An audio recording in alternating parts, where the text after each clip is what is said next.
नितेश भाई हमारे साथ हैं जी, बड़े दिनों बाद। नितेश भाई, कैसे हैं आमिर भाई? मैं बिल्कुल ठीक हूँ नितेश भाई। अब तो आपका गिला दूर हो चुका हुआ है ना। हाँ, बिल्कुल बिल्कुल। सैम भाई हाँ, कैसे हैं आप? सुन रहे हैं कि नहीं सुन रहे हैं? नहीं सुन रहे हैं सैम तो? भाई, सैम भाई हाँ, मुझे उनकी लगता है काफी माइक भी म्यूट है और काफी देर से नहीं बोल रहा है वो। काफी देर से वो अवे हैं। अल्लाह उनको जज़ाए खैर दे कि उन्होंने ये टाइम दिया। इंशाल्लाह आ जाएंगे, थोड़ा सा अवे होंगे। नितेश हम्म। भाई, आप कैसे हैं? खैरियत से हैं? कोई मैं सवाल, कोई मैं बात? बढ़िया, बहुत बढ़िया, बहुत बढ़िया। जी। क्या कहते हैं, मैं सवाल करूं या फिर इस टॉपिक पे कुछ बात करना है? नहीं या नहीं, आप कुछ टॉपिक तो पूछना टॉपिक टॉपिक ओपन है। आप ही सवाल करेंगे, आपके दिल में कोई सवाल है तो आप कर लीजिए, बिल्कुल ओपन क्वेश्चन एक आंसर।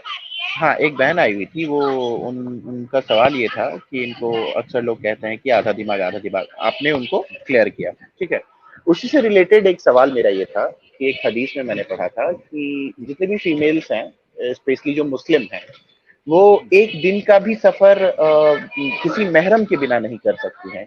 तो मेरा सवाल यहाँ ये है कि आज के समय में मतलब ये कितना मतलब लॉजिकल है, क्योंकि आज के समय में अगर हम नॉन मुस्लिम्स की बात करें, वो तो करते हैं, और बहुत ऐसा सेगमेंट है जैसे जॉब हो गया या फिर बहुत ऐसा काम है जो अकेले करना मतलब लोगों को पड़ता है, खास करके फीमेल्स को। तो ये कहाँ तक सही है, और या इसको आप लोग कैसे लेते हैं? ठीक है, म्यूट कीजिएगा क्योंकि आपके पीछे से ना हाँ, बहुत। बिल्कुल। हाँ, थैंक यू नितेश भाई। अच्छा, इसमें उलमा की दो राय हैं, मैं दोनों रख देता हूं, फिर आप जो मुझे समझ आई है वो मैं रख दूंगा। एक राय ये है उलमा की कि महरम को सफर में रखने की जरूरत जो थी, अगर वो जरूरत साकित हो जाती है तो औरत ऐसा नहीं है कि अकेली सफर नहीं कर सकती। इसमें वो दलील बयान करते हैं कि अल्लाह के रसूल की एक पेश गोई है कि अल्लाह के रसूल ने फरमाया कि कुर्बे क़यामत में एक ऐसा वक्त आएगा कि इतना अमन हो जाएगा, इतना अमन हो जाएगा कि एक औरत जेवर से लदी भी होगी, वो अपनी सवारी पर बैठेगी और अकेले सफर करेगी और उसको खुदा के अलावा किसी का खौफ नहीं होगा। इससे वो लोग इस्तदलाल करते हैं कि एक टाइम में अगर ये शर्त साकित हो जाए, यानी ये कंडीशन गिर जाए कि औरत को मिसाल के तौर पर कोई मर्द छेड़े या उसके साथ कोई रेप कर दे या उसकी चोरी हो जाए या उसका कोई मर्डर कर दे, ऐसी चीजें अगर किसी जगह पर खत्म कर दी जाएं और सेफेस्ट जगह में वो पहुंच जाए, तो ऐसी सूरत में औरत जो है वो अकेले सफर कर सकती है, ये वो कहते हैं। उसमें भी वो ये चीज ऐड करते हैं कि बशर्ते ये कि बड़ा इंपॉर्टेंट काम हो, इसके साथ वो ये कहते हैं। ऑब्वियसली किसी ने ब्रेड अर्न करना है, किसी ने कोई फाइनेंशियली कोई वीक है और उसकी वाइफ जॉब कर रही है या कोई बेटी जॉब कर रही है या माँ जॉब कर रही है, तो ये मामला उनकी दलील ये है। अच्छा, दूसरे लोग हैं, वो कहते हैं कि नहीं, चाहे दुनिया में कोई मर्द भी ना रहे और वो अकेले हों, यानी बहन भाई अकेले हैं और दुनिया में कोई मर्द भी नहीं, तब भी कुरान के हुक्म को या इस्लाम के हुक्म को फॉलो किया जाएगा कि वो मर्द की जिम्मेदारी है कि वो उस औरत को हर तरह से प्रोटेक्ट करेगा। ठीक है, तो ये दो चीजें आपके सामने हैं, ये मैंने दोनों चीजें रख दी। अब मैं आपके सामने एक सूरत हाल रख देता हूं जो मेरी नजर के अंदर है, वो ये है, आज के दौर में मेरी नजर के अंदर मर्द इररिस्पॉन्सिबल होता जा रहा है। जब जब कोई चीज लैक करती है तब तब उस चीज की जिम्मेदारी ज्यादा डालनी पड़ती है, ये मेरा मानना है। जब जब कोई रिस्पॉन्सिबल बंदा लैक करता है अपनी रिस्पॉन्सिबिलिटी से, तब तब उसके ऊपर जिम्मेदारी ज्यादा डालनी चाहिए। उसकी वजह यह है कि उसको जिम्मेदार बनाया जाए, एहसास दिलाया जाए, ताकि वो हकूक पूरे करे, राइट्स पूरे करे।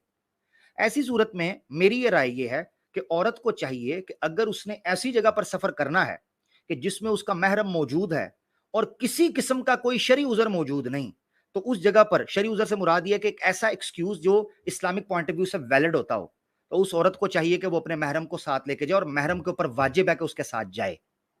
क्यों?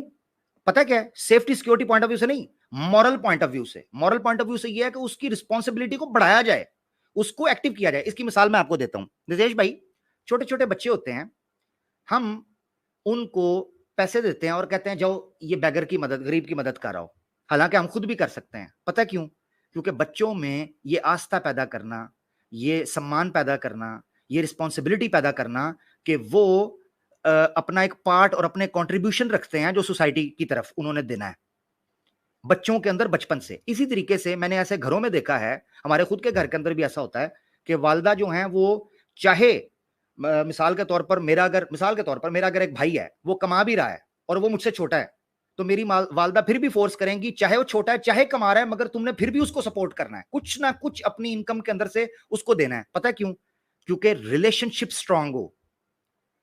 पता है आपको, रिलेशनशिप तब तक स्ट्रांग नहीं होता जब तक आप सेक्रीफाइस नहीं करते। आज के दौर में जो नफसा नफसी का आलम है कि बहन को भाई की फिक्र नहीं है, भाई को बहन की फिक्र नहीं है, माँ बाप को बच्चों की परवाह नहीं है, बच्चों को माँ बाप की परवाह नहीं है, सोशल फैब्रिक और फैमिली सिस्टम कोलैप्स कर रहा है। ऐसी सूरत में हमें रिस्पॉन्सिबिलिटी को कायम करने के लिए और सोसाइटी के अंदर ऐसा रुझान पैदा करने के लिए कि वो ज्यादा बेहतर हो जाए, हमें फोर्स करना चाहिए। अब मैं मिसाल आपको देता हूं, वेस्ट ने खुला छोड़ा, सेफ्टी दी ना औरत को, सेफ्टी दी बच्चे को, मगर खुला छोड़ा। वो एक बुराई से बचकर दूसरी बुराई में चले गए। अरबी का एक मकूला है, फर्रा मिनल मतारी वकाम तहतल मीजाब, बारिश से बचने के लिए आबशार के नीचे खड़े हो गए, जिसे कहते हैं आसमान से गिरा खजूर में अटका। वेस्ट के साथ ये हुआ। वेस्ट ने जहां रूल्स एंड रेगुलेशंस कायम किए, लॉ एंड ऑर्डर किया, पीस एंड सेफ्टी कायम की, औरतों को सिक्योरिटी दी, वहीं दूसरी जगह पर उनका इस्तेसाल शुरू हो गया, दूसरे मसले सामने आ गए। ठीक है, ऐसी सूरत में इस्लाम ये करता है कि बाज पाबंदियां इन अ लॉन्ग रन वो चाहता है कि सोसाइटी के अंदर एक सेंस ऑफ रिस्पॉन्सिबिलिटी पैदा हो। मैंने जो समीर के साथ डिबेट होनी थी, उस डिबेट के अंदर वो हुई नहीं, अनफॉर्चुनेटली अपनी शर्त पे पूरा नहीं उतरा। मैंने ए सेंस ऑफ रिस्पॉन्सिबिलिटी, एक बहुत इंपॉर्टेंट पॉइंट था उस डिबेट के अंदर। मैंने उस वक्त प्रॉमिस किया था कि जैसे ही मौका मिलेगा कभी मैं करूंगा कि मोहम्मद सल्लल्लाहु अलैहि वसल्लम सच्चे पैगंबर क्यों हैं। उसमें एक बड़ा स्ट्रांग पॉइंट है जिसको कभी मौका मिला मैं डिटेल में बयान करूंगा, जो सिर्फ इस्लाम देता है आपको, या वो धर्म भी देते हैं कि जो सत्य के ऊपर खड़े हैं। वो पता क्या है? Sense of responsibility. आप कोई काम इसलिए नहीं करते कि आपको उसके पैसे मिलेंगे, आप कोई काम इसलिए करते हो कि आपको वो काम करना है, आपकी रिस्पॉन्सिबिलिटी है, और आप अकाउंटेबल हो गए अल्लाह की नजर के अंदर। ये मैंने सारी डिटेल के अंदर रख दी, दोनों पॉइंट्स रखे, दोनों किस्म के दलाइल रखे, और मैंने अपनी राय भी रख दी। जो सोसाइटी का इस वक्त या दुनिया का इस वक्त हाल है, मेरी नजर के अंदर भाइयों को पाबंद करना होगा कि अपनी बहनों के सर के ऊपर खड़े हों, पाबंद करना होगा अपनी माओं का हाथ पकड़ें, पाबंद करना होगा अपनी बीवियों की जिम्मेदारी अदा करें, पाबंद करना होगा कि औरतों को मलका और क्वीन बना के रखें और उनके बॉडीगार्ड्स की तरह उनके साथ रहें। ठीक है मेरा भाई, मेरी ये गुजारिश थी नितेश भाई। इस बात में तो कोई दो राय बहुत नहीं है जबरदस्त कि हामिद अगर भाई। मैं जी बिल्कुल, बोले बोले। जी नीतीश भाई, असल में अगर हम अपना इंडिया का देख लेना, इंडिया में अगर आप देखेंगे 2020 जो था ना, 2020 से अब 2021 का जो डाटा है, 2020 से लेकर 2021 में और 15% जो केसेस हैं, जो वायलेंस के हो गए और जो रेप के हो गए, बहुत सारे ऐसे केसेस हो चुके हैं इंडिया में, आप देख ही रहे हैं। सिर्फ डॉरी से रिलेटेड अगर मैं बता दूं डोमेस्टिक वायलेंस के, तो 22 लाख केसेस हैं। ठीक है, टॉपिक से हट और जाएंगे, इसके अलावा टॉपिक से हट जाएंगे। टॉपिक से हट जाएंगे जी। वैसे टोटल, हाँ वो बता दें आप जी, जी, बताएं बताएं वो। जी 15.3% जो है केसेस बढ़ चुके हैं, किडनैपिंग के, रेप के, ऑब्जेक्शंस के, टॉर्चर्स के, मोलेस्टिंग के, हरासमेंट के, बहुत सारे केसेस। तो इसमें आमिर भाई ने बहुत अच्छी तरीके से एक्सप्लेन करके बता दिया कि आज दौर वैसा है कि बिना महरम के औरत अगर निकलेगी तो बहुत मुश्किल हो जाएगी। अभी एक कॉलेज की एक लड़की को यूपी के अंदर में खुले में गोली मार दी, उसका वीडियो वायरल हुआ, लेकिन खुले में गोली मार दी। सेकेंड ईयर में पढ़ रही थी वो, और लड़का आया उसके सर में गोली मार दी। तो ऐसे केसेस बहुत सारे केसेस हैं। अभी जरूरत है, आज के दौर में जरूरत है कि बिना महरम के औरत जो है, बच्ची जो है, ना निकले अपने बाहर में, ना कॉलेज में सिक्योर। जी, बहुत इंपॉर्टेंट पॉइंट रखा है मैंने नितेश भाई की बात शुरू होने से पहले। एक पॉइंट इत्तेहाद भाई ने जो रखा है, मुझे उससे पॉइंट याद है, बड़ा जबरदस्त बात की। मैं ये चीज कहता हूं, आजकल तो यार नितेश भाई, महरम के साथ निकलने से कम होते होते ये हो गया है कि बहनें रात भर कहां हैं या बहनें कहां गई हैं भाइयों को पता ही नहीं होता। वो तो 10 दिन बाद जाके लाश मिलती है। बताकर जाने की भी तकल्लुफ नहीं है, बताकर जाने का भी तकल्लुफ नहीं है। चलो फेस टू फेस बताकर जाने का ये डर होता है कि कहीं भाई पकड़ ही ना ले, हैं जी, बेटा पकड़ ही ना ले। और यार ये तसव्वुर भी चला गया है कि एक व्हाट्सएप ही सेंड कर दें, लोकेशन ही सेंड कर दें कि कल को खुदा ना खास्ता को नुकसान हो, हमारा भाई हमें उठाने तो पहुंच सके, पकड़ तो सके। वो भाई को हफ्तों हफ्तों पता ही नहीं होता भाई किधर चली गई है सिस्टर, और वो अपनी तरफ से यूनिवर्सिटी और हॉस्टल और ट्रिप पे गई, वो उधर से किसी के साथ निकल गई होती है। यहां नितेश भाई हम कहेंगे हिंदू बहन और मुस्लिम बहन, या कोई भी बहन हो, क्रिश्चियन हो, कोई भी, किसी तरह भी, कोई भी ह्यूमन बहन, हमें उसकी सिक्योरिटी और सेफ्टी ये टॉप प्रायोरिटी है, क्योंकि ये गैरत का मसला है, ये इज्जत का मसला है। और उसकी वजह एक बताऊं, औरत सोसाइटी के अंदर ऐसे लोगों को प्रोड्यूस करती है, ऐसे लोगों को सामने लेके आती है जो स्ट्रांग सोसाइटी बिल्ड करते हैं। अगर हमारी औरत ही बेकार हो गई, हमारी औरत ही बिल्कुल बेचारी जो है ना वो फजूल हरकतों के अंदर पड़ गई और गैर जिम्मेदार हो गई, इररिस्पॉन्सिबल हो गई, तो इररिस्पॉन्सिबल मदर्स के बच्चे आप देख लें वो किस तरह के होते हैं, आपके सामने ही है। तो इत्तेहाद भाई ने बड़ा जबरदस्त पॉइंट ऐड किया। नितेश भाई आप कुछ कहना चाहते हैं? इत्तेहाद भाई कुछ कहना चाहें? नितेश भाई के बाद फिर कह लीजिएगा अगर कहना चाहें। जी जी नितेश भाई। देखें, इसमें कोई दो राय नहीं है कि कोई भी बहन भाई उसके सिक्योरिटी रीजन से जाता है तो उसमें मुझे कोई उसमें पर्सनल इशू नहीं है। मेरा पॉइंट ऑफ व्यू ये था कि अगर कोई महिला हो गई और जिसका मान लीजिए एक छोटा सा बाबू है, एक मैं कंडीशन दे रहा हूँ, उसको कैसे डील करते हैं, और उसका कोई भी नहीं है, मतलब माता पिता नहीं है, तो क्या वो भी बाध्य है कि किसी न किसी के साथ जाए? क्योंकि वो पूरा मतलब वो ये ऐसी आउट ऑफ सिचुएशन में क्वेश्चन है। है कि उसको सारा चीज वो हाँ, खुद करना है। ये आउट ऑफ क्वेश्चन है। ये तो आपने वो बात रख, इस मैंने एक पॉइंट बोला था, मेरे ख्याल से शायद मैंने वो वर्ड इस तरह का बोला था, शायद आपने उसको पिक नहीं किया। मैंने कहा था शरई उजर। शरई उजर का हाँ, मतलब होता है, आसान लफ्जों में समझ ले, जेन्युइन रीजन। ये अच्छा, ठेठ अच्छा। भाषा में हाँ, ये जेन्युइन मैं रीजन नहीं समझ होगा, पाया था। शरीयत उसको इजाजत देती है, ठीक है। हुँ, हुँ। मिसाल के तौर पर एक औरत है, उसका भाई सर पर नहीं है, या भाई विदेश गया हुआ है, पति मर हाँ, गया, विधवा है, ठीक है, अच्छा, मैं चाचे समझ ताए, गया। समझ गया ना, वो ये मैं वो आपको वो जो आपने एवरी वर्ड यूज़ पॉसिबल, किया, मैं समझ नहीं पाया था। हाँ, एवरी पॉसिबल सिचुएशन सामने रखकर जिसमें वो जेन्युइन रीजन है, वो अकेली है और वो अपने हुँ, काम करने पड़ेंगे, इस्लाम उसको बांध कर नहीं रखता कि बंद कमरे में बैठो और सिसक सिसक के मर जाओ। नहीं नहीं नहीं, औरत को हक हासिल है, वो बाहर निकले, वो आवाज उठाए, अपने जीने का बंदोबस्त करे। और एक और बात बताऊं, अगर ऐसी सूरत में औरत के साथ ज्यादती होती है ना, वो अकेली है और वो निकलती है और उसके हुँ, इर्द गिर्द उसकी हेल्प करने वाला नहीं, इस्लाम की नजर में नितेश भाई जो उसके इर्द गिर्द मर्द है ना, जो उसके भाई बनकर उसको सपोर्ट कर सकते थे, कल क़यामत के दिन वो अल्लाह के सामने जवाबदेह होंगे। इस्लाम इस तरह की सेंस ऑफ रिस्पांसिबिलिटी पैदा करता है। इस्लाम क्या करता है, वो ऐसे नहीं छोड़ता कि नितेश की बहन होगी तो नितेश जाने, नहीं। अगर नितेश की सोसाइटी के अंदर नितेश विदेश गया है, अमेरिका, यूरोप, दुबई में किसी जगह पर जॉब कर रहा है, और नितेश की सिस्टर है जिसको बाजार में जाना है, या नितेश की सिस्टर बीमार हो गई है हॉस्पिटल में, मैं देख रहा हूं वो बीमार पड़ी है, और आमिर हक वहां सोसाइटी के अंदर मौजूद है, और उसने ये कहा कि नितेश की बहन है, नितेश जाने, कल क़यामत के दिन नितेश मेरा भाई आमिर हक अल्लाह के सामने जवाबदेह होगा। ये हमारा मानना है। आज के समय में जैसे हमारी एजुकेशन हो गई है, उसमें ये मतलब टफ टास्क नहीं हो गया कि मीन्स अगर मान लीजिए बहनें 4 क्लासेस जाती हैं, अब हर में अपने भाई को लगाएगी तो भाई का पर्सनल भी काम हो गया, या भाई या किसी को भी लगाती है।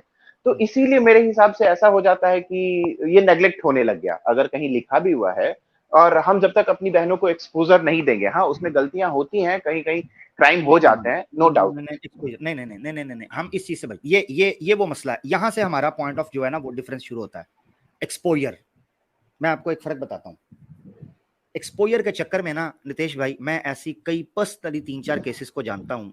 आप कह सकते हैं कि आपका सब्जेक्टिव एक एक्सपीरियंस है, उसको हम उसूल के तौर पर डिस्कस नहीं, मगर मैं आपको क्योंकि मैंने बड़े करीब से देखा है इसलिए मैं उसको पेश कर रहा हूँ, मैं बड़े करीब थी। तो 3-4 ऐसी लड़कियों से मेरी गुफ्तगू हुई जो लड़कियों को एक्सपोजर के चक्कर के अंदर उनकी पर्सनैलिटी को डिस्ट्रॉय कर दिया गया। आज वो आंख उठा के, पता है उन लड़कियों के साथ पता है क्या हुआ है, उन लड़कियों के साथ मल्टीपल टाइम्स रेप अटेम्प्ट हुए हैं एक्सपोजर के चक्कर में। और पता है क्या हुआ है, वो कहती हैं हमें अपने बाप से घिन आती है, हमें अपने भाइयों से घिन आती है। आपको पता है जब एक औरत के साथ एक्सपोजर होता है और उसके ऊपर अटेम्प्ट की जाती है और उसको काबू किया जाता है, वो अपने भाइयों से नफरत, उसको मर्द जात से नफरत हो जाती है। वो कहती है मैं सोती हूँ, मैं अपने घर में अपने बाप और भाई की मौजूदगी में अपने कमरे को अंदर से कुंडी लगा के सोती हूँ। ये एक्सपोजर। अब मैं आपको एक चीज बताता हूँ, आपने कहा टफ हो चुका हुआ है, यही तो रिस्पॉन्सिबिलिटी डबल होती है, यही यही डबल होती है।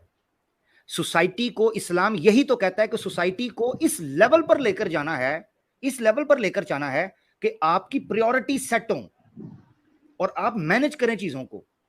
अच्छा, एक चीज, दूसरी चीज ये है कि नितेश भाई, सोसाइटी अगर खराब हो चुकी है तो मैं अपनी फैमिली को अपनी सोसाइटी के मुताबिक खराब होने के लिए नहीं छोड़ सकता। मैं अपनी आंखों से देख रहा हूं कि लोग कुएं के अंदर गिर रहे हैं और मैं कहूं कि बड़ा टफ हो चुका है बचना इन चीजों से, मैं हत्तुल वुस्आ, यानी I make sure I do my best, level best करूंगा मैं अपनी फैमिली को बचा सकूं। हाँ, उसके बावजूद अगर फितने के अंदर वाबस्ता हो जाते हैं, अल्लाह ताला माफ करने वाला है उससे बचने के लिए। मैं ये नहीं कह सकता कि आप परफेक्ट इस्लामिक फैमिली यहां पर लेकर चल सकते हैं, परफेक्ट का तस्वुर। मैं एक और बात कहता होता हूं, हमारे लोग कई दफा इस्लाम से इसलिए भी परे हटते हैं, या इस्लाम के बारे में थोड़े से सेकंड थॉट्स आ जाते हैं कई नॉन मुस्लिम्स के बारे में। वो कहते हैं इस्लाम शायद कहता है कि परफेक्ट बनना है। इस्लाम ने पूरे कुरान के अंदर कहीं परफेक्ट कहा ही नहीं है। एक आयत उतरी थी, सहाबा कराम के रोंगटे खड़े हुए, साथ ही क्योंकि अल्लाह ताला ने बावर कराना था। कोई कह सकता है जी पहले आयत उतरी तो उसके बाद मनसूख हो गई, तो इसका मतलब अल्लाह को नहीं पता था। नहीं, अल्लाह अल्लाह का एक अपना एक स्टाइल है इंसान को समझाने का, कि पहले उसको एक ऊपर वाला लेवल देता है कि ये टॉप लेवल है, यानी ये तुम्हारी पीक है, अगर इसको किसी ने टच कर लिया तो दी बेस्ट बन जाओगे।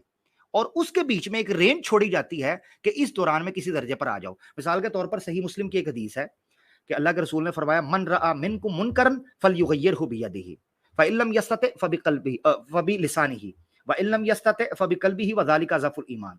तुम में से अगर कोई ताकत रखता है तो अपने हाथ से बुराई को रोके, अगर उसको डर लगता है कि हाथ से रोकेगा तो नुकसान हो जाएगा, अपनी जुबान से रोके। अगर इससे भी डर लगता है कि जुबान से किसी को बुरा करते से रोकूंगा, धर्मी को रोकूंगा, बुरा करने से नुकसान हो सकता है, कम से कम अपने दिल में बुरा जाने। वज़ालिका ज़अफ़ुल ईमान। इससे पता क्या पता चला? इससे पता चला कि इस्लाम आपसे डिमांड करता है मिनिमम की, मैक्सिमम की नहीं, मिनिमम की। आप the least you can do, at least do that. आप कम से कम जो कर सकते हो। इसीलिए मैं कहता हूं जो मुसलमान इस चीज का इंतजार कर रहे हैं ना कि जब मैं परफेक्ट हूंगा, और जो नॉन मुस्लिम इस्लाम कबूल करने में अभी तक इस चीज का इंतजार कर रहे हैं मैं परफेक्ट हूंगा तो करूंगा, there is no such thing perfect, at least in this world. इस दुनिया के अंदर तो कोई भी चीज परफेक्ट कोई भी नहीं है।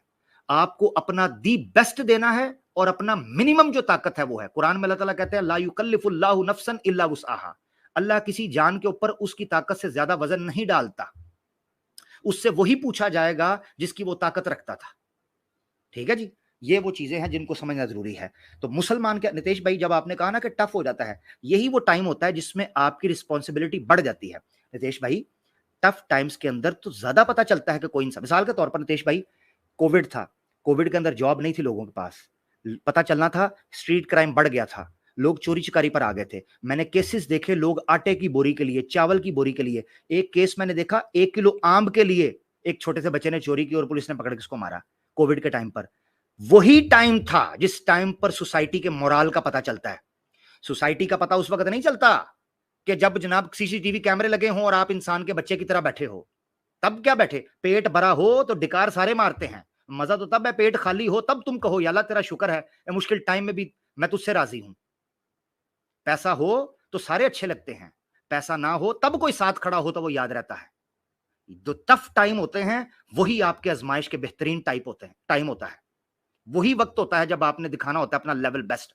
और मैं आपको बताऊं, मुश्किल वक्त में ही इंसान की औकात और असलियत का पता चलता है। अच्छे टाइम के अंदर तो आपके साथ सारे खड़े, जैसे भाई आपका बैंक बैलेंस में 2-3 करोड़ रुपया पड़ा हो, मैं देखता हूं 5-7 दोस्त आपकी जान ही नहीं छोड़ेंगे, और जैसे आपका बैंक बैलेंस जीरो होगा आपका फोन ही नहीं उठाएंगे। हमने दुनिया को देखा नहीं है क्या? हम कल इस धरती पे आए हैं, हमें पता है। तो इसीलिए टफ टाइम का बहाना मेरे ख्याल से एक्सक्यूज है, जेन्युइन एक्सक्यूज नहीं है। ये मेरी राय है नितेश भाई। सॉरी मैं नहीं काफी टाइम ले, बिल्कुल ठीक हो, हाँ बिल्कुल ठीक हो गया। अच्छे से आपने उसको टैकल किया है, और बहुत हद तक उसमें मैं सहमत हूँ। और हाँ, एक दो चीज और मैं आपसे जानना चाहूंगा। कुरान में कुछ आप ऐसी आयत मुझे बताएं जो पूरे ह्यूमैनिटी के लिए है, ये सिर्फ मुस्लिम्स की बात ना कर रहा हो। अगर आपको जहन में ध्यान है तो बता दे, वरना मैं कभी भी आपसे जान लूंगा। हाँ, सूरह हुजरात की आयत है। अल्लाह ताला फरमाते हैं या अय्युहन नासु इन्ना इन्ना जअलनाकुम शुअबन व क़बाइला लितआरफू इन्न अकरमकुम इंदल्लाहि अतकाकुम। ए इंसानों, हमने तुम्हें एक ही मर्द और एक औरत से पैदा किया, यानी तुम्हारे माँ बाप एक थे, तुम्हारी शुरुआत एक थी। व जअलनाकुम शुअबन व क़बाइला, तुम्हें डिफरेंट ट्राइब्स में आइडेंटिफिकेशन के लिए रखा था। नितेश अगर किसी ट्राइब से है और आमिर किसी ट्राइब से है तो ये भेदभाव नहीं है, ये जान पहचान थी। नितेश भाई यहां से हो, भाई यार वहां का खाना बड़ा मजे का है, वहां के लोग बड़े अच्छे हैं यार, एक दफा आया था ये हुआ था नितेश भाई, वो आपका इलाका ऐसा है।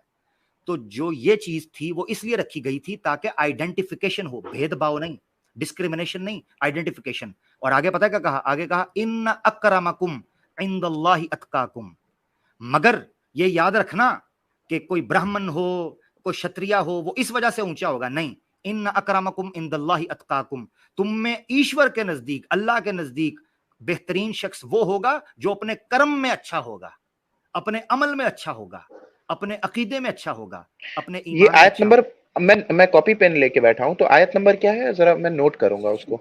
सूरह हुजरात की आयत नंबर 6 है गालिबन, अगर मैं गलत, सूरह हुजरात की कोई बात मैंने नहीं, कहा अगर होगा तो ऊपर नीचे मैं देख लूंगा, इतना मैं कठिन नहीं कह रहा हूं कि आप सूरह गलत हुजरात कर दें। लंबी, सूरह हुजरात लंबा चैप्टर नहीं है, अगर आप ओपन करेंगे आपको मिल जाएगा। आपने एकदम पूछा तो मुझे वो ठीक है, आयत याद है तो मैंने आपके चले सामने मैं रखा। उसको देख ही लूंगा।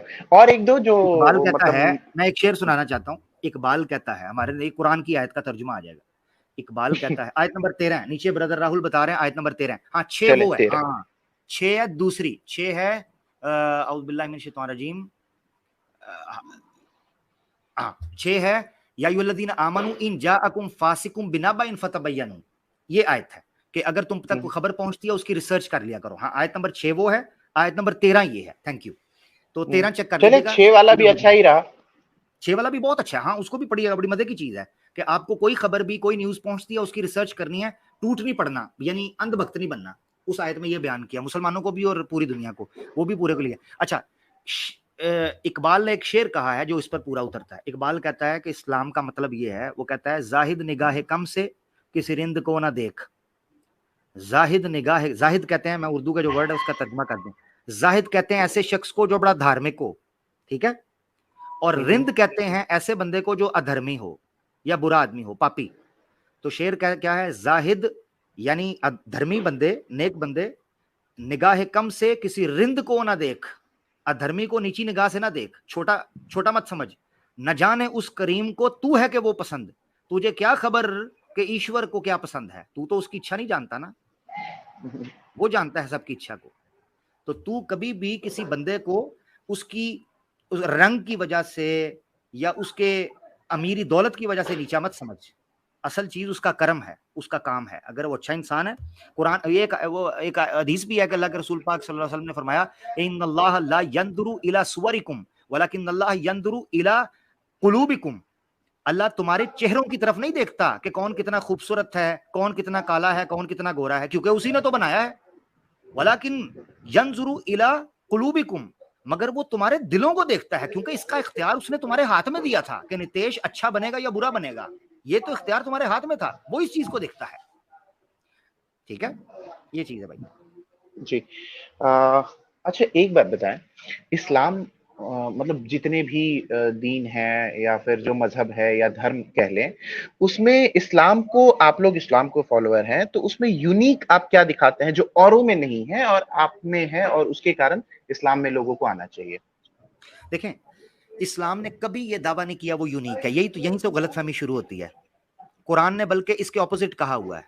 मजे की बात बताऊं, कुरान ने यूनिकनेस का दावा ही नहीं किया। कुरान की एक आयत है गालिबन सूरह यूनुस की, वो अल्लाह के रसूल पाक सल्लल्लाहु अलैहि वसल्लम को फरमाया, ए नबी इनसे कहें वकुल मा कुन्तु बिदअम मिनर रुसुल, ए नबी इनसे कहें मैं कोई नई बात तो नहीं कर रहा, मैं तो वही बात कर रहा हूं जो सब कहते रहे हैं। एक अल्लाह की पूजा करो, उसके सामने जवाब दे हो, सत्य के धर्म पर चलो, जो उसका बताया हुआ धर्म है। हाँ, कुरान में यही कहा है। अच्छा, फिर सूरह शूरा की एक आयत है, उसमें कहते हैं, अल्लाह ताला फरमाते हैं कि इनसे कहो कि तुम्हारी तरफ वही तो वही भेजी गई है जो नूह की तरफ, इब्राहिम की तरफ, मूसा और ईसा की तरफ, सबकी तरफ तो यही भेजा गया था, कोई नई बात तो नहीं है।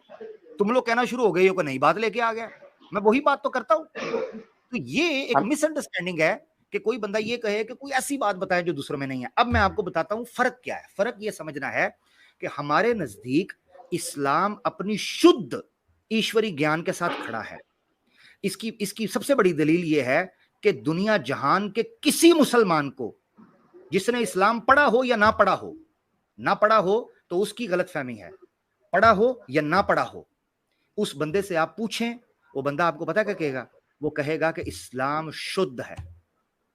क्योंकि क्या वजह है? क्योंकि उसका एतमाद है इस चीज पर। मगर हमने यहां सनातनियों को अपनी जुबान से कहते सुना है, वो कहते हैं जी वेदास में ये मसला हो गया, हम नहीं मानते, हम किसी शास्त्र को नहीं मानते। बाइबल के स्कॉलर्स खुद कहते हैं बाइबल के अंदर पता नहीं कितने वर्जन से करप्शन हो चुकी हुई है। हमारा दावा ये है और इस दावे को क्लेम्स के साथ साबित कर सकते हैं।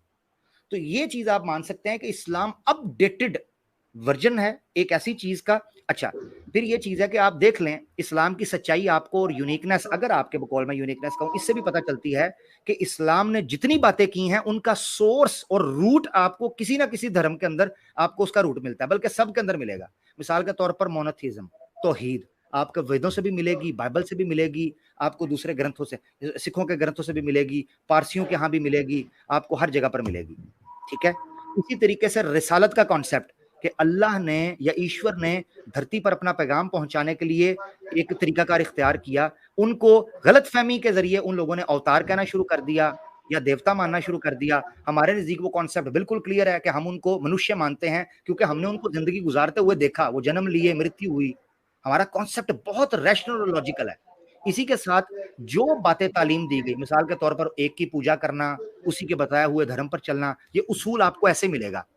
मिसाल के तौर पर भगवत गीता का 16वां अध्याय और 23वां और 24वां मैं पेश करता हूं। श्री कृष्णा भी ये कहते हैं, जो लेटेस्ट बुक सनातन धर्म के अंदर बड़ी ऑथेंटिक वो भगवत गीता मानी जाती है वेदों के बाद। उसके अंदर ये लिखा है, यह शास्त्र विजि मुस्तरज्य, मैं पढ़ता हूं अक्सर, वर्तते कामाकारतः न सिद्धिम अवापनोति न सुखम न पराम गतिम। वो ये कहते हैं कि तुमने अगर तुमने सुख पाना है, पराम गतिम पाना है, तो ईश्वर के दिए हुए प्रमाणों और ईश्वर के दिए हुए आदेशों के मुताबिक यानी शास्त्रों के मुताबिक आ जाओ। कुरान भी ये कहता है कि इनको कहो कि अगर तुम आखिरत की तरक्की और मोक्ष चाहते हो तो अपने धर्म को पढ़ लो, अपने शास्त्रों को फॉलो कर लो। ठीक है, जो ज्ञान है। तो निषिद्ध और विद, आप तो जानते हैं चीजों को माशाल्लाह, मुझसे ज्यादा हिंदी और संस्कृत जानते हैं, बल्कि आपने तो मुझे कई वर्ड नए सिखाए भी। तो निषिद्ध और विद जो हैं, इनके अनुसार जो जिंदगी गुजारेगा आपको चेंज नजर आ जाएगी, सब एक जगह पे इकट्ठे हो जाएंगे। तो इस्लाम ने ये बिल्कुल भी नहीं कहा मैं कोई नई चीज लेके आ गया हूं लिहाजा पिछलों को छोड़ दो, बल्कि इस्लाम ही वो वाहिद है, तो वह सबका इस्लाम है, यानी मोहम्मद रसूलुल्लाह सल्लल्लाहु अलैहि वसल्लम का पैगाम ही वाहिद वो पैगाम है जो कहता है कि हम जितने पहले पैगंबर सच्चे गुजर चुके हैं हम सब पर ईमान लाते हैं, हम किसी एक को भी एक्सक्लूड नहीं करते। ये हमारा मानना है। यानी कोई मुसलमान हो ही नहीं सकता जब तक वो ईसा, मूसा, इब्राहिम और कोई जितने पैगंबर है जिनको हम जानते हैं नहीं जानते, हम उन पर ईमान ना लेके आए, हम मुसलमान हो ही नहीं सकते। ठीक हो गया भाई? आमिर भाई आप कहते रहते हैं तो बीच में टोकने का बिल्कुल ही मन। सॉरी, एक जुमला बोलना चाहता हूँ। यानी अगर आपने पूरी दुनिया को एक पॉइंट के ऊपर इकट्ठा करना है ना नितेश भाई, मैं पूरी ईमानदारी के साथ आपको बता रहा हूँ, पूरी ईमानदारी के साथ, अगर आप धरती को एक पेज के ऊपर इकट्ठा करना चाहते हैं तो जो तालीमात इस्लाम ने इकट्ठा करने की दी ना यूनिकनेस की, वो किसी और जगह पर नहीं मिलती। हाँ आमिर भाई, आप जब बोल रहे होते हैं तो बिल्कुल बीच में टोकने का मन नहीं करता है, हालांकि होता भी रहता है कि कहीं मैं ज्यादा समय तो नहीं खा रहा हूँ। देखिए, आप कह रहे हैं ना कि इस्लाम ने नया कुछ नहीं दिया, वहां पे मैं कहना चाहूंगा कि मुझे जो लग रहा है नया, मैं आपके सामने पेश सकता हूँ। ठीक है, एक क्रिएट सॉरी, मैं टोक रहा हूँ क्योंकि आप वो गलत, नया से मुराद ये चीज, बहुत सी चीजें ऐसी हैं जो अप टू डेट अपडेट आपको मिलेंगी। जिस यूनिकनेस की आप डिमांड कर रहे थे, मैं उस यूनिकनेस की नफी कर रहा हूं कि कोई ऐसी चीज हो कि जो मैं कहूं कि हाँ ये मान लो तो इस्लाम इसलिए सच्चा है। मैं पूरे के पूरे इस्लाम की पिक्चर को देखता हूं। सॉरी, आप कंटिन्यू करें, तो ये मेरा पॉइंट था। हाँ हाँ ठीक है, मैं जो कहने वाला था उसमें इसका कहीं ना कहीं आंसर है, क्योंकि मैं ये कहने वाला था, फिर भी कह दूं ताकि और लोग सुनना चाह रहे हैं तो उसको सुन लें। जैसे कि प्रोफेट मोहम्मद पे मानना है, अहले किताब पे मानना है, ये चीज हमको नहीं लगता है कि किसी और किताब में है, तो ये तो नहीं हो गई ना। तो खैर, इसका जवाब आपने दे ही दिया, एक हिसाब से पहले ही आपने दे दिया। तो हाँ जी, तो मैं ये कहना चाह रहा हूँ कि चूंकि मैं एक हिंदू घराने से हूँ और मैं इन किताबों को जानता हूँ, तो मतलब मैं पढ़ता भी हूँ इवन। तो मैं ये जानना चाह रहा हूँ कि ऐसा क्या मुझे मतलब अपनी धर्म ग्रंथ नहीं देती है। अब श्याम भाई की तरह ये वाला मत बोल दीजिएगा कि ऑथेंटिसिटी प्रूव करो, मैं हिस्टोरियन तो हूं नहीं, पहली बात। ठीक है, मैं पहले ही उस चीज को बोल रहा हूँ। लेकिन कुछ ऐसी बात, अच्छा, अब वो कहते हैं ना एब्रोगेट वाली बात, तो अगर मैं वेदों को लेके चलूं तो मुझे जो प्रॉब्लम है वो तो मैं आपसे बता ही दूंगा कि मुझे क्या इश्यू है। लेकिन मैं ये कहूं कि वेद में जो भी मिल रहा है मुझे, वो कुछ तो ऐसा एक्स्ट्रा मुझे मिले जो हाँ भैया हम शिफ्ट कर जाएं, या वेदों में प्रॉब्लम आ जाए कि भैया इसमें ये प्रॉब्लम है, इसको मैं कैसे मतलब डाइजेस्ट करूं। तो ये मैं जानना चाह रहा था। और बुक में तो हम भी बोल जाएंगे कि चलिए एब्रोगेट हो गया है, या पुराणों को नहीं मानता क्योंकि इसमें ऐसे कपोल कल्पित बातें हैं, मीन्स फेरी टेल की स्टोरी है। मैं ये कह रहा हूं मैं कह रहा हूं वेद को छोड़ना क्यों है? वेद को सही तरीके से पढ़कर तो हम देखें, हम उस पर अमल तो करें, वो ऑटोमेटिकली आपको कुरान, आप आर्य समाजियों को क्यों कहते हैं या मुसलमान क्योंकि आर्य समाजी कुछ परसेंट सारे नहीं, कुछ परसेंट वेदों के करीब हुए तो लोगों ने कहना, पुरानिक ने कहना शुरू कर दिया ये मुसलमान है, मुसलमान है। मैं आपको बता रहा हूं, कुरान का कमाल ये है कि कोई बंदा अगर बाइबल की ट्रू टीचिंग की तरफ जाएगा वो ऑटोमेटिकली मुसलमान बन जाएगा। कोई बंदा वेद की ट्रू टीचिंग की तरफ जाएगा, उसके पास ऑप्शन ही नहीं देगा, वो ऑटोमेटिकली इस्लाम की तरफ आएगा। ये है इस्लाम। मैं आपको उसकी वजह बताता हूँ नितेश भाई। हुआ पता क्या है? हुआ ये है कि हम सब हाईवे पर जा रहे थे, आप हाईवे से थोड़ा नीचे उतरे हैं और मैं थोड़ा सा उधर से उतर गया हूं। आप जब थोड़ा सा अपने आप को सेट कर कर वापस आएंगे ना कि यार मैं भटक गया हूं जंगलों में, आप वापस हाईवे की तरफ आने की कोशिश करेंगे, मैं भी उधर ही खड़ा हूंगा, आप भी उधर ही खड़े होंगे, आपको पता चलेगा फर्क ही मिट गया है। यही तो कमाल है। तो मैं कब कह रहा हूं, कुरान में अल्लाह ताला कहते हैं, देखें ये मैं अपनी तरफ से बात भी नहीं कर रहा कि आप वेदों को क्यों छोड़ या वेदों की तरफ आए, आप आए। मैं ये कहता हूं, हम तो सनातनियों कहते हैं वेदों की तरफ आ जाओ, आपको खुद फर्क पता चल जाएगा। अब मैं आपको देता हूं कुरान क्या है। कुरान में अल्लाह ताला कहते हैं इन अहले किताब, सूरह माइदा के अंदर, ये बड़ा इंपॉर्टेंट पॉइंट है देश भाई। कुरान में अल्लाह ताला कहता है सूरह माइदा चैप्टर 5 के अंदर कि इन अहले किताब से कहो कि तुम तौरात और इंजील को ही नाफिज कर लो। लस्तुम अला शैइन हत्ता तुकीमुत तौरात वल इंजील, तुम क्यों अंधेरे में भटक रहे हो, इस तौरात और इंजील की तरफ ही आ जाओ ना पलट कर, तुम्हें पता चल जाएगा, तुम्हें फर्क पता चल जाएगा तुम किस जगह पे खड़े हो। मैं आपको एक चीज बताता हूं, बिदआत या इंटरपोलेशन, फैब्रिकेशन पता कब आती है? जब आप असल रास्ते से हटते हो, जब आप असल रास्ते पर आते हो ना, आपको खुद पता चल जाता है कि मैं गलत कहां था, मैंने कहां इंटरपोलेशन की। आप वेदों की तरफ पलटे नितेश भाई, मैं नहीं कह रहा आप कुरान की तरफ आए, इस्लाम की तरफ आए, क्योंकि अभी उसके लिए टाइम है। आप वेदों की तरफ पलट कर देखें, आप पीछे पलट कर देखें, आपको रास्ता मिल जाएगा खुद ही। बस ये मैं कहता हूं। तो आप इसको मेरे इस यूनिक अंदाज में लें कि मैं ये नहीं कहूंगा कि इस्लाम आपको कोई ऐसी चीज दे रहा है, मैं कह रहा हूं आप वेदों की तरफ पलट जाएं, वो आपको हमारी तरफ ले आएगा खुद ही। और इसकी दलील मैंने आपको प्रैक्टिकल दे दी कि आप आर्य समाजियों को देख के उन बेचारों को लोग कह रहे होते हैं ये मुसले हैं, मुल्ला स्वामी उसको कहते हैं। क्यों कहते हैं?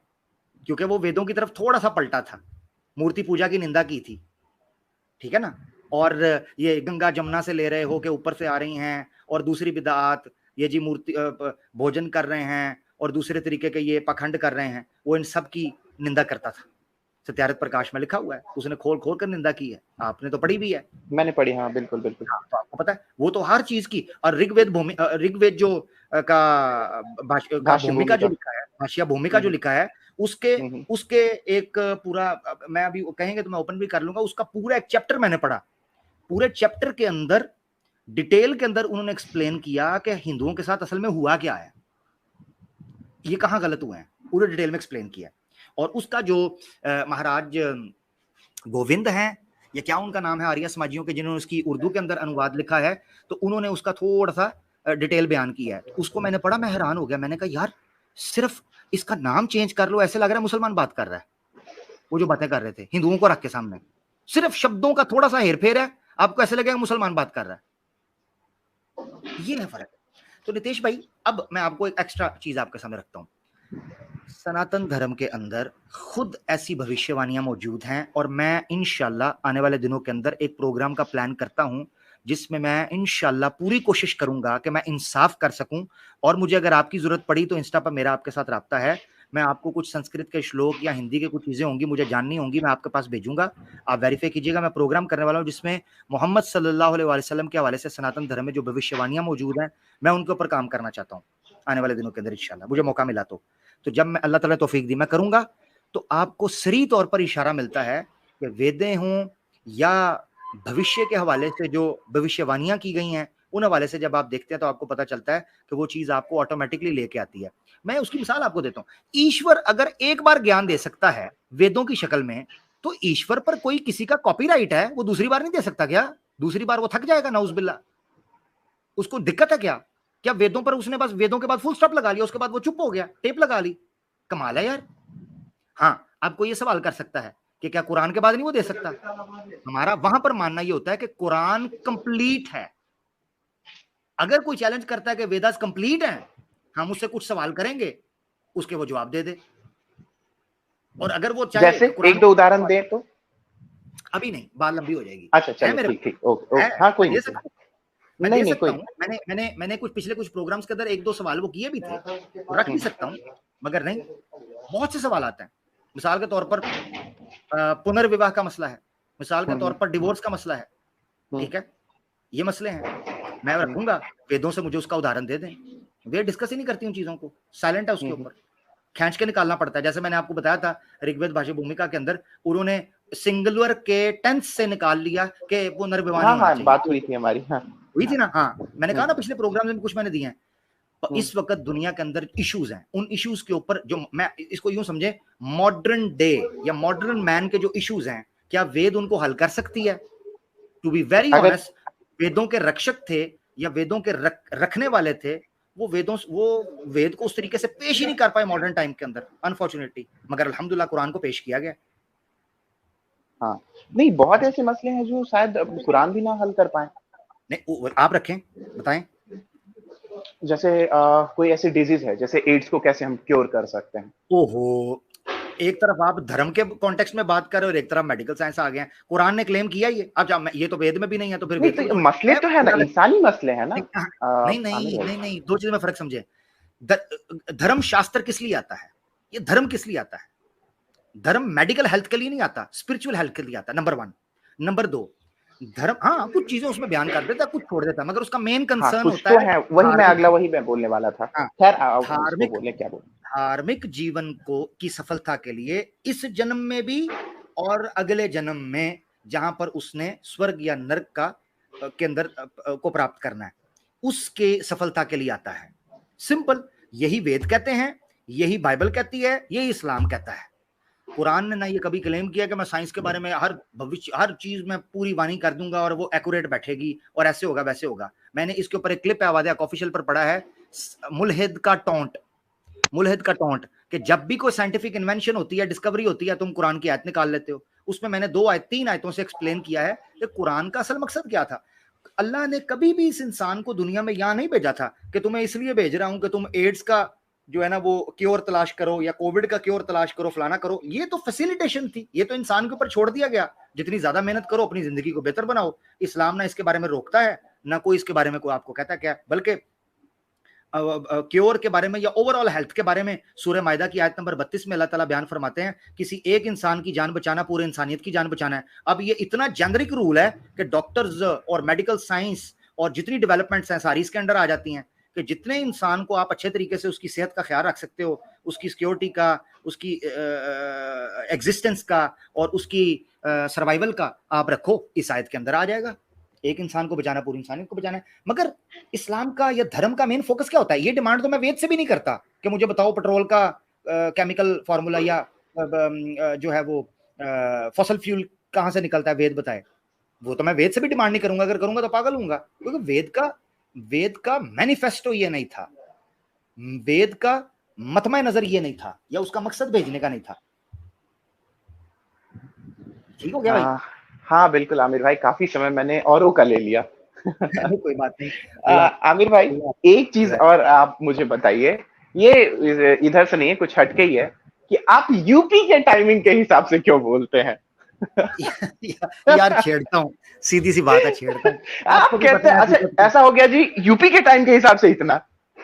आमिर भाई, पूरे इंडिया में लगभग एक ही टाइम चलता है अप्रॉक्स, ठीक है ना, न्यू दिल्ली या कोलकाता। आप यूपी कहां से ला रहे हो? तो इसी से समझ जाए मैं समझ रहा हूँ, इसीलिए तो मैं अभी पूछ रहा हूँ कि ये कहाँ का मामला है। अब 5 रुपए वाला मामला तो समझ में आ रहा है, ये वाला मामला समझ में नहीं आ रहा। यार मैं थोड़ा बहुत इधर उधर इसीलिए चला जाता हूँ ना। ये वाला आपने सुना है ना कि अबे मैं गुस्से में इधर उधर चला जाता हूँ, ये आपने सुना है ना? हाँ बिल्कुल। तो अभी मैंने 10 मिनट जो आपका वो दिमाग को कॉम्प्लेक्स किया है, तो थोड़ा बहुत इधर तो उधर तो जाऊंगा ना। बिल्कुल ऐसे ही है। बस वो लाड में कह देता हूँ, असल में इन्होंने ही कहा, इन्होंने अपनी रैकी की, इनकी इंटेलिजेंस और जो सीआईडी थी उसने बताया कि आपको यूपी वाला बना दिया। हाँ, वो कहते हैं जी आवाज़ हक चैनल जो है हमने इसको ट्रेस कर लिया, ये यूपी से ऑपरेट हो रहा है। मैंने कहा वाह, वेरी गुड। अरे मैं सुबह उठा, आपने यकीन करें, मैं सुबह उठा हूँ, मैंने घर की खिड़की खोली है, मैंने बाहर देखा, मैंने कहा यार कोई मुझे यूपी वाला सीन नजर नहीं आया। तो वो कहते हैं यूपी से है। अब मैं क्या करूं? ठीक है, अब ऐसा तो ना कहें, अब मुझे भी आपने यूपी में चाय पिलाया है, मैं आपके यहाँ आया था तो। ओ पता ना कर यार, राज न खोले, आप मुझ पे केस करवाएंगे। किन्हीं को एड्रेस लेना हो तो मुझे ना पकड़े। ठीक हो गया। चले आमिर भाई, ऐसी बातें होती रहेंगी, मैं आता रहूंगा बिल्कुल। और इंशाल्लाह। बहुत सी ऐसी चीज है जो मुझे आपसे वैसे भी जाननी होती है, और मेरे पास जो है मैं आपको बताने के लिए कभी मना तो करूंगा नहीं। इंशाल्लाह, जरूर जरूर जरूर। नहीं, मैं पूछूंगा आपसे इंशाल्लाह, मुझे कभी भी जरूरत पड़ेगी जरूर मैं आपको याद करूंगा जब संगीन हाँ टॉपिक्स शुरू होंगे ना इंशाल्लाह। ठीक है, हाँ, बहुत मैं शुक्रिया। वो एक जी। स्क्रीनशॉट, हाँ बस मैं ये जुमला कंप्लीट करके फिर वो स्क्रीनशॉट वाला भी मैं बताना चाह रहा था, लेकिन टेक्स्ट पे वो पूरा नहीं हो पाएगा, इसलिए मैं वेट कर रहा था कि पर्सनली कभी फिर बात कर लूं तो वो हो जाता। नहीं नहीं, इंशाल्लाह होगी होगी, अनकरीब करते हैं इंशाल्लाह बात, जैसे टाइम मिलता है इंशाल्लाह करते हैं। चलो, ठीक है, गुड नाइट। बहुत गुड नाइट, अपना ख्याल रखिएगा, बहुत बहुत धन्यवाद। नितेश भाई थे, बड़ी